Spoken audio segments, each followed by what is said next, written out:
By the end of this video, I want you to have more tools in your tool belt to be a better, more effective, and natural presenter.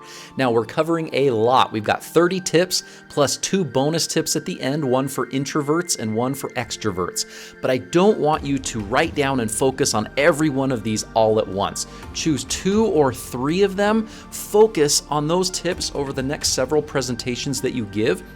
Then come back and choose another to focus on to continuously get better with your presenting.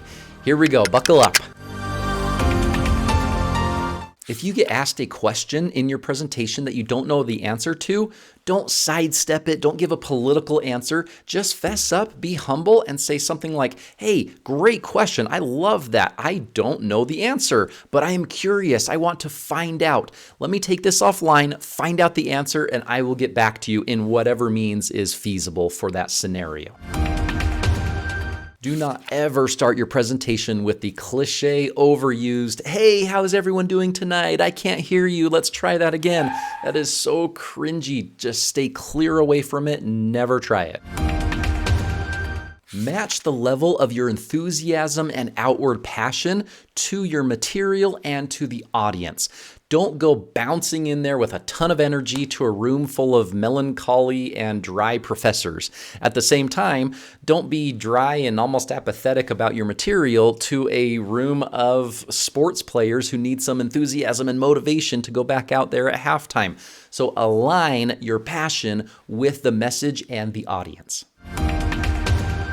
Do not practice your presentation's delivery. Let me repeat that. Don't practice your presentation's delivery.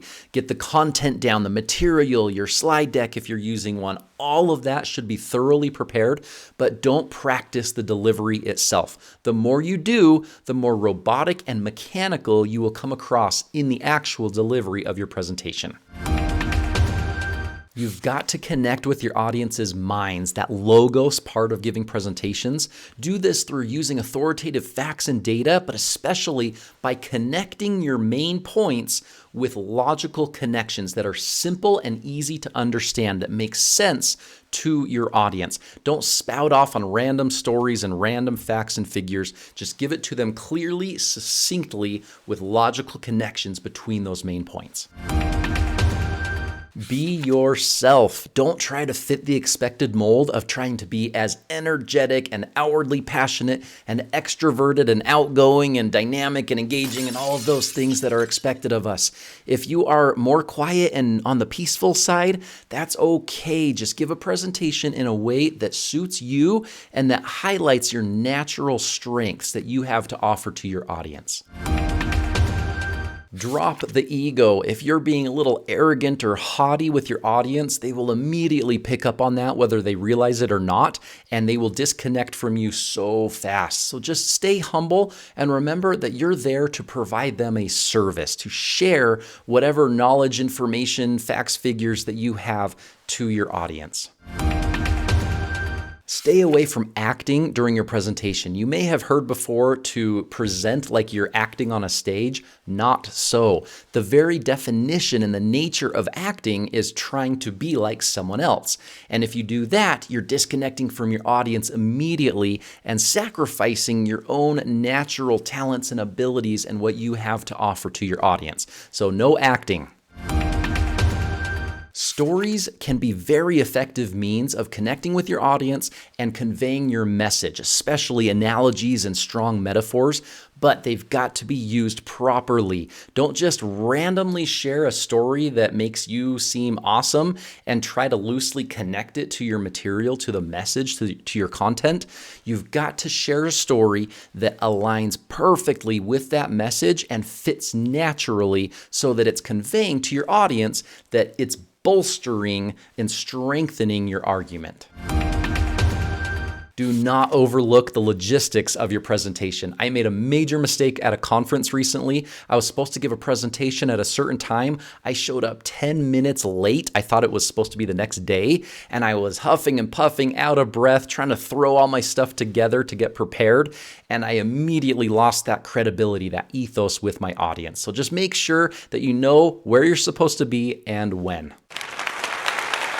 All right, we made it a third of the way through. Let's take a fun fact break about myself. Before I was married and had kids and settled down, I was an adrenaline junkie. I almost died 7 times that I know of doing dumb things that I probably shouldn't have done in the first place, one of which was jumping over 100 feet, cliff jumping into a lake, and I landed dangerously wrong. So let's jump back into it. Summarize your entire presentation in 10 seconds at the very end. Don't just give your presentation and material and then sit down and be done. Wrap it all up into a nicely delivered package to your audience. Ignore the small mistakes that you make during your presentation. Not if, but when. We all make mistakes, and that's okay. So the small ones, ignore them entirely. Don't even acknowledge them. The medium ones, you might say something simple like, "Excuse me," and then just keep going. The bigger ones where you said something that might have been entirely inaccurate, say something like, "Excuse me, what I meant to say was," and then just keep going. But don't let any level of mistake derail your entire presentation. I've seen that done many times. Connect your message to your audience's hearts and emotions through empathy. Let me repeat that. Connect your message to your audience's hearts and emotions through empathy. Ponder that. You should have plenty of authoritative sources in your presentation, but be sure not to over or undercite those authorities. If you overcite the authorities, it seems like you're just there to regurgitate other people's information without any original ideas of your own. But if you undercite the authorities, you may reduce that credibility by just floating on your own opinions. So find that balance in between to make sure that that credibility stays high, that ethos side. Kill the fillers in your presentation. Filler words are things like sorta, kinda, right, things like that. The way to do that is to be aware of which ones you say. So record yourself giving a live presentation, not a practice, a live presentation in front of an audience. Write down how many times you say each one and then focus on one at a time until you've got it down. You've eliminated that from your vocabulary. You move on to the next one and the next and the next. All right, we are halfway through the 30 presentation tips. Please do like down below if you found value in any of these, and subscribe if you want to see more of these videos on presenting, interviewing, communicating, public speaking, getting promotions, all of those types of things. Let's keep going. Dissect your audience's demographics. Make sure you understand who you're presenting to. Don't refer to VHSs and CDs to a super young Gen Z audience. They're not going to have any idea what you're talking about. Nor should you go into a lower income demographic audience and talk about your stocks that are killing it right now. Make sure you're aligning to your audience's demographics. Always remember the 2/3 rule when dressing for your presentation. Here's how to find that out. Find out what your audience's dress code is. Is it formal? Is it casual, business casual, semi-formal? Wherever that is, find the nicer side and the not as nice side and go 2/3 towards the nice side. That is your sweet spot. If you go over that, you can come across as haughty or like you feel better than they are. But if you go under that, you may come across as apathetic and like you don't really care about being there giving your presentation. So the 2/3 rule when dressing for your presentation. Do not worry about the specific actions and timing with your hands and your arms and your body movements and your motion across the stage. Just loosen up, be natural, be yourself. That will help you connect with your audience better. Avoid silence unless you are either waiting for an answer to a question that you asked your audience or you need just a moment to collect your thoughts. Silence is always better than filler words. Before the event or presentation even starts, feel free, as appropriate, to walk around the audience, talk with them, get to know them a little bit, connect with people you haven't seen in a while. This gives an opportunity for them to loosen up, as well as you, the presenter, to loosen up before you jump into your presentation. All right, we have made it 2/3 of the way through. Here's another fun fact break about me. I've lived in Germany for 4 years, Italy for 2 years, and all over the United States. I do not speak German, but I am fully fluent in Italian. Va bene? Andiamo. Everything I've talked about in this video and my entire channel is rooted in Aristotle's 3 pillars of persuasion. That is logos, or logic, the mind connecting with your audience's minds, the pathos side, or the emotions, the heartfelt connection with your audience, and then ethos, the credibility. Does your audience trust you as a presenter? So make sure you are remembering all 3 of those elements. Even missing one of them can significantly dampen the effectiveness of your presentation. Let's talk about your nerves. You are anxious, your hands are getting sweaty, you're shaking a little bit, you're nervous to stand up there and give your presentation. That is okay. First and foremost, feel them. Don't try to block them or ignore those nerves. It is a natural feeling that is okay. What I do is I take a minute to close my eyes in a quiet space sometime prior to the presentation, and then I just walk through the whole thing. What is it like? What is the setting? Who is there in the audience? Picture yourself standing up to give the presentation. How are you going to start? Walk through the presentation itself, and then you're sitting down at the end and people are clapping and grateful for what you were there to give them and the service that you provided. Walk through it all in your mind. Feel all of the emotions really, really deeply. Then just move on. You're going to still feel some of those nerves right before the presentation starts, but at least you've managed the bulk of them, the big wave of emotions and nerves before the presentation. Do not use slide decks or PowerPoint for your presentation unless you need to. It is perfectly okay to stand up there just by yourself speaking, or maybe with a whiteboard, but you don't need to use PowerPoint. Now, if you do, and that's perfectly okay, oftentimes, maybe 80% of the time, it is very helpful to use PowerPoint to convey messages and bolster your argument. But make sure that the slide deck doesn't become the presentation. It is there to support you, the presenter, with whatever materials you choose to convey in that PowerPoint.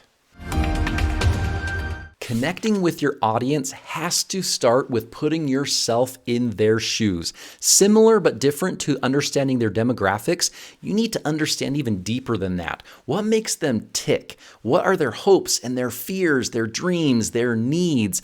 Put yourself in their shoes and help instill that empathy that will help you connect your message to your audience.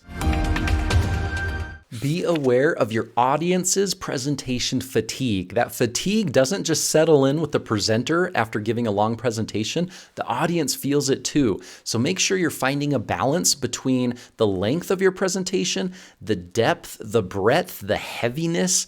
Make sure that you're giving breaks if you need to, if it's longer than maybe 20 minutes, that you lighten things up with a humorous anecdote or a video in a slide deck, something to keep your audience engaged without making them feel fatigued.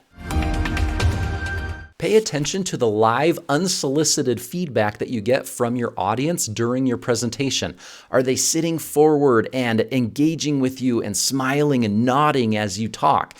Or are they slouched down, looking down at their phones, not paying attention at all? That live feedback can be extremely valuable in helping you improve as a presenter with that experience over time. Always shoot for a long tail presentation. Here's what that means. A short tail presentation is one where the audience forgets about the material and the presentation as soon as it's over or shortly thereafter. A long tail is over time, your audience remembers something that you said or shared with them. They remember something they felt to do. They take action to improve something in their lives because of your presentation. It has a lasting effect as opposed to just a once and done, get up there, give your presentation, it's over, and they forget about it and move on with their lives.